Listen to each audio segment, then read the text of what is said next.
لا تبطلوا صدقاتکم بالمن والأذى، کہ اپنے صدقات کو باطل نہ کرو، ضائع نہ کرو، احسان جتلا کر اور تکلیف دے کر۔ اللہ نے اس کا ذکر پہلے بھی فرمایا ہے کہ جو بندہ اللہ کے راستے میں مال خرچ کرے اور پھر اس کے پیچھے نہ ہو جائے، جو کچھ خرچ کیا ہے احسان جتلانے لگ جائے یا تکلیف دینے لگ جائے، تو اللہ کریم نے فرمایا اس طرح صدقہ باطل ہو جاتا ہے، ضائع ہو جاتا ہے۔ یہاں پر پھر اللہ کریم نے اس بات کو دہرایا، ایمان والو اپنے صدقات کو ضائع نہ کرو احسان اور تکلیف دے کر۔ کالذی، جو شخص ینفق مالہ، مال خرچ کرتا ہے، ریا الناس، لوگوں کو دکھانے کے لیے۔ اللہ نے فرمایا کہ احسان جتلانا اور تکلیف دینا صدقہ کرنے کے بعد یہ تو ایسے ہی ہو گیا جیسے کوئی بندہ دکھلاوے کے لیے مال خرچ کرتا ہے کہ لوگ مجھے سخی کہیں، لوگ مجھے حاتم طائی کہیں، میرا چرچا ہو جائے۔ اگر اس نظریے سے مال خرچ کیا جائے تو فرمایا اس طرح جیسے وہ صدقہ باطل ہوتا ہے، اسی طرح احسان اور تکلیف دے کر کسی کو تو یہ بھی اس کی نیکی ضائع ہو جاتی ہے۔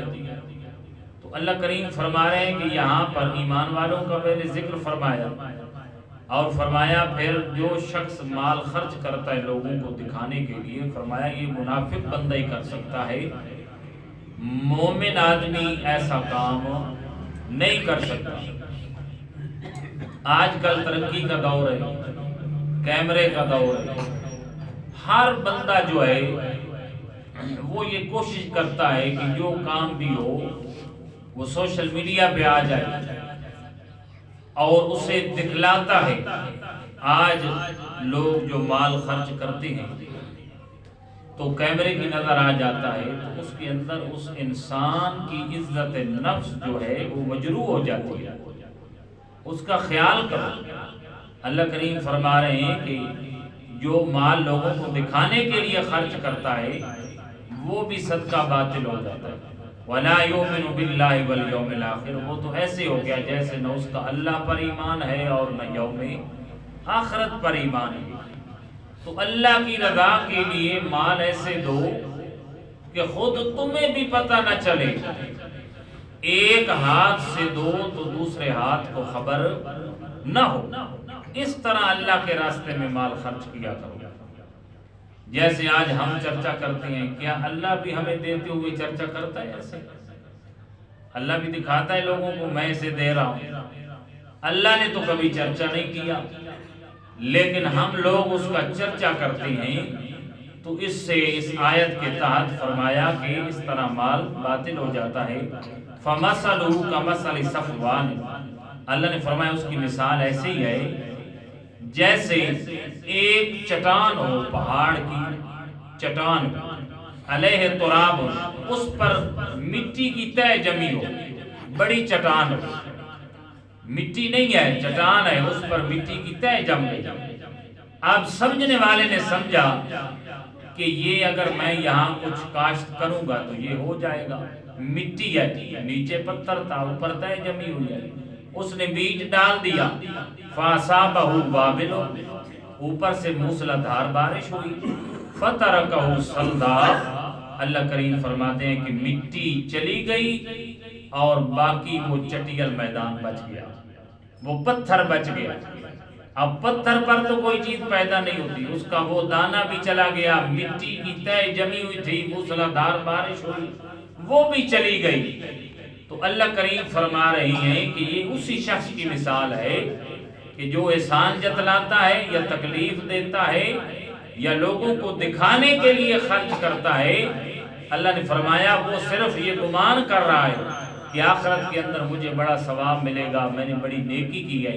اللہ کریم فرما رہے اس کا نامہ اعمال صاف ہوگا، چٹیل میدان کی طرح ہوگا، جیسے وہ چٹان صاف ہو جاتی ہے، اس طرح اس کے بھی نامہ اعمال کے اندر کچھ بھی نہیں ہوگا۔ جیسے اس بندے کے ہاتھ کے اندر کچھ نہیں آیا جس نے اس چٹان پر بیج ڈالا تھا، اس کی محنت ضائع ہو گئی۔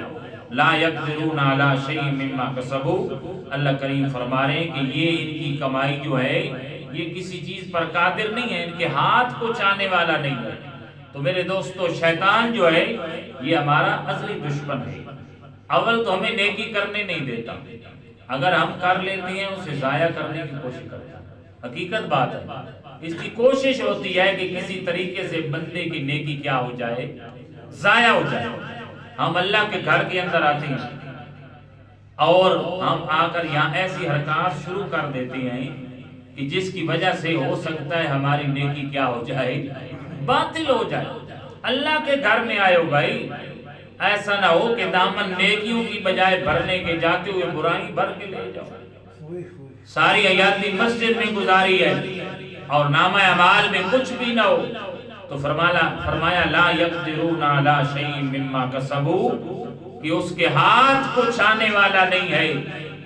اور فرمایا کہ ریاکاری کے لیے جو خرچ کرتا ہے، ریا کے بارے میں اللہ کے محبوب نے فرمایا کہ یہ چھوٹا شرک ہے۔ کون سا ہے؟ شرک اصغر ہے۔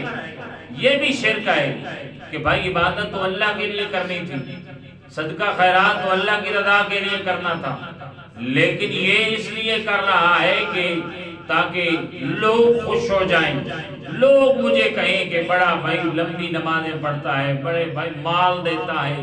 میرے دوستو، دن قیامت کے جب یہ شخص آئے گا، اللہ کریم فرمائے گا جس کے لیے تو نے خرچ کیا تھا اسی سے جا کر بدلا لے، میرے پاس تیرے اس عمل کا کوئی بدلہ نہیں ہے۔ حدیث کے اندر آتا ہے کہ 3 بڑے بڑے آدمی، جن میں عالم بھی ہے، سخی بھی ہے، شہید بھی ہے، جن کو جہنم کا ایندھن بنا دیا جائے گا۔ کسی موقع پر آپ کو یہ مکمل حدیث سناؤں گا، تو اللہ کریم فرمائیں گے تم نے لوگوں کو دکھانے کے لیے یہ کام کیا تھا۔ واللہ لا یہدی القوم الکافرین، اور اللہ نہیں ہدایت دیتا کافر قوم کو۔ تو میرے دوستو، زبیدہ جلال گزری ہے، ہارون الرشید کی بیوی تھی، حالانکہ اس نے بڑے کام کروائے ہیں۔ عرب کے اندر اس نے نہر کھدوائی تھی جہاں سے انسان بھی، حیوان بھی، چرند بھی، پرند بھی، تمام چیزیں فائدہ اٹھاتے تھے۔ جب اس کی موت ہو گئی، خواب کے اندر کسی کو ملی، تو اس عورت نے پوچھا کہ آپ کی تو بخشش ہو گئی ہوگی کہ آپ نے بڑا عمل کیا تھا، بڑا کام کیا تھا، نہر کھدوائی تھی۔ تو اس نے عرض کیا کہ جب نہر کی باری آئی تو اللہ نے فرمایا یہ تو تو نے سرکاری خزانے سے بنوائی تھی نا، اپنا خرچہ تیرا تھوڑا تھا، اگر تم وقت کی ملکہ نہ ہوتی تو یہ نہر بھی نہ ہوتی۔ یہ بتاؤ کہ میری رضا کے لیے کون سا کام کیا ہے، میری خوشنودی کے لیے کیا کیا ہے۔ میرے دوستو، ہمیں سوچنا چاہیے کہ آیا کوئی کام ہم اللہ کی رضا کے لیے بھی کرتے ہیں، یا ہر کام کے اندر کوئی ہماری غرض ہوتی ہے۔ تو اس وقت وہ گھبرا گئی، زبیدہ کہتی ہے میں گھبرا گئی، لیکن اللہ نے پھر رحمت فرمائی اور اللہ نے فرمایا کہ مجھے تمہارا ایک عمل پسند آ گیا، اسی پر تمہاری بخشش کر دی ہے۔ وہ عمل یہ ہے کہ ایک دفعہ تمہیں سخت بھوک لگی ہے، دسترخوان پر کھانا چن دیا اور تم کھانے لگی ہو، سر سے دوپٹہ سرکا ہوا ہے اور بچے شور مچا رہے، تم نے گھر میں خاموشی اختیار کروائی، لقمہ توڑا ہوا واپس رکھا، دوپٹہ لیا، اذان کا احترام کیا، اذان سنی، پھر کھانا شروع کیا۔ اللہ نے فرمایا وہ عمل تو نے میری رضا کے لیے کیا تھا، مجھے پسند آ گیا، چل ہم نے تیری بخشش فرما دی۔ تو میرے دوستو، یہ معاملہ ہے کہ جو کام بھی ہو کس کی خوشنودی کے لیے ہو، کہ میرا اللہ راضی ہو جائے۔ کسی کو جلانے کے لیے کریں گے تو نیکی ضائع ہو جائے گی، کسی کو دکھلانے کے لیے کریں گے تو نیکی ضائع ہو جائے گی۔ اللہ پاک ہمیں سمجھ دے، عمل کی توفیق دے۔ آخر دعوانا الحمدللہ۔